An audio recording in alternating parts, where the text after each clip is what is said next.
Xorijda yashab, turli sohalarda faoliyat yuritayotgan o'zbekistonlik mutaxassislarning bilim va tajribasini mamlakat taraqqiyotiga yo'naltirishga qaratilgan hamkorlik yangi bosqichga chiqmoqda. Shu maqsadda tashkil etilgan Global Sing xalqaro vatandoshlar forumi ham bu boradagi muhim muloqot maydonlaridan biri bo'ldi. Forumda mamlakat taraqqiyotining ustuvor yo'nalishlari, xususan ilm-fan va ta'limni rivojlantirish, innovatsion texnologiyalarni joriy etish hamda zamonaviy boshqaruv tizimlarini takomillashtirish masalalari muhokama qilindi.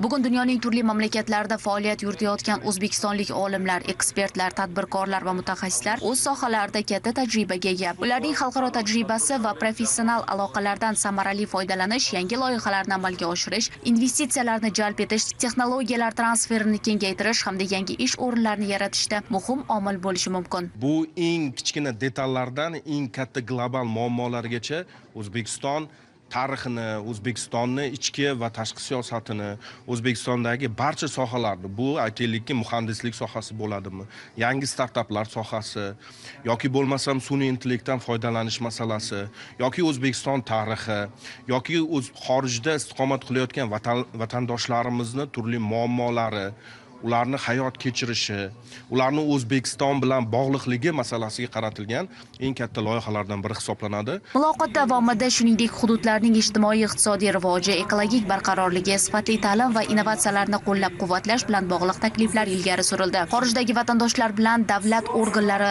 ilmiy ta'lim muassasalari va biznes vakillari o'rtasidagi hamkorlikni yanada mustahkamlash masalalariga ham alohida e'tibor qaratildi. O'sha yerda men ikkita takliflar, masalalar bilan chiqdim.